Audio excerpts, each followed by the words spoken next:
Okay, back from about a year since my last actual video that I've posted. There's been some other snippets in between, but this is the first, I suppose, full-length kind of video that I've been doing in a very long time.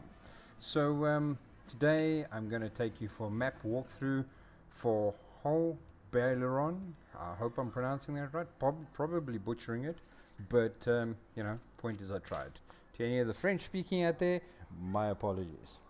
Alright, so all I'm going to do is just do a bit of a map walkthrough and just show you what's where on the map and how it all hangs together.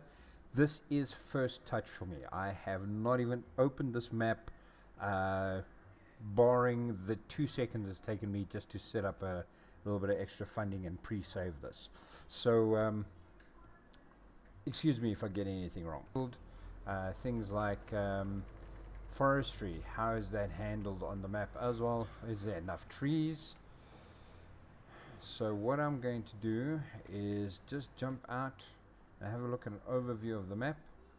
So this is quite a large, fairly rigid map in the sense that it's fairly square, and we do have some forestry sitting on the outer edges of some of the areas. So we've got a couple there that all has forestry in it. So number 5 is a big area. Then this in the center is not available for anybody to use, and then around the perimeter of here as well. So what I'm going to do is I'm going to run up to the top of this, to that center field over there, and just have a general view of what's on the map. Go on to the question that was asked: is there sufficient forestry on the map? So there are trees pretty consistently through the map, but they are not your conventional like spruce type trees. Alright, so the area that I'm interested in, I'm just going to cut through the back here, is this area over here. Alrighty, so coming up on this side, here's the forest that's kind of demarcated on the map. This area has a lot of forestry in it, and you can see it is 926,000 worth of land, and it actually gives you quite probably about 10 hectares of land that you can actually work on. Alright, so just doing a quick drive through. I found the gearing, if you use a normal manual transmission, if you go and set your gear to second, you cannot accelerate past a certain point. This is handy if you're working with anything that is a little bit more sensitive, like you're loading bales or something of that nature. It makes the vehicle a lot less jerky without you needing to manage the acceleration on the keyboard. So for the bale stacking and FSL type actions, yeah, I think that could be a very handy tool. Mentioning that, I would be very interested in seeing how the FSL would handle this if they do a FS22, or when they do an FS22 based league. Are they going to keep gearing in it to give it that extra level of complexity? Baler.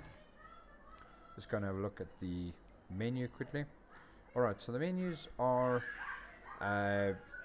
grouped a bit better as far as I'm concerned, but very much the same kind of concept as what we had previously. So you go into small tractors and you've got all your different small tractors over here. Now, a few extra things that have come in. So Riggy Track has stayed in with the electric, the SKE50 from Erlengrad. That's been carried over from 19 to 22.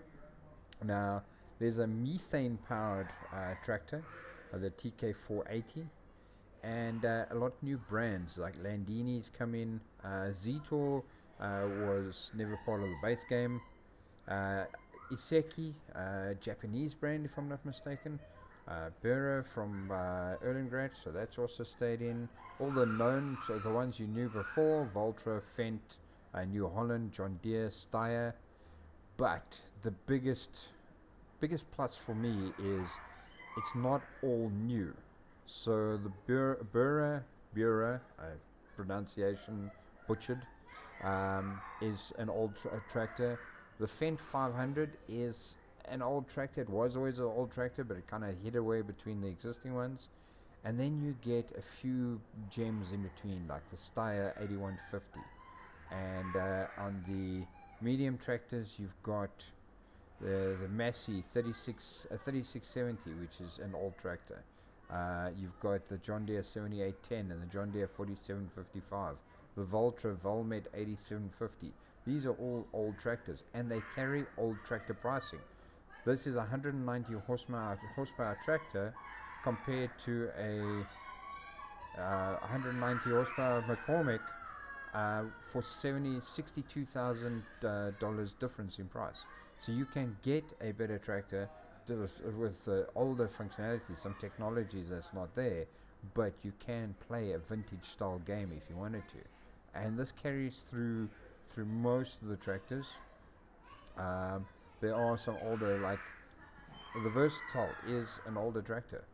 It's a 583 horsepower tractor for 350 versus a 518 horsepower, 517 horsepower John Deere for 420. So $76,000 difference for a more powerful tractor. And there is a full section around forestry, full equipment, as you would expect to see, the Komatsus and the Ponsi.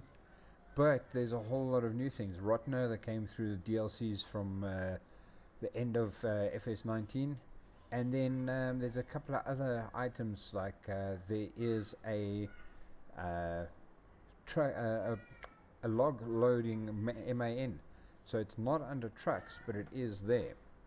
There's also the Prenoth Raptor, which is a forestry machine. You know, it's a tracked forestry piece of equipment, so you can pull logs along with it. So this is actually pretty cool functionality that we didn't have previously. So where this was all mod based before, this is now come in as standard equipment. Under your forestry, in terms of the tools, there is a lot more available. So just getting lost here. Your chainsaws, pretty much what you expect. But forestry equipment, there's a whole lot more trailers. There's stump grinding equipment. This is a forest mulcher. This removes tree stumps and bushes. There's a few different tools like that. So this is a different kind of grinder, a lot more involved than what we used to in game. We've also got different chippers, very similar but a lot more comprehensive. There's a lot more in this game than there was in 19.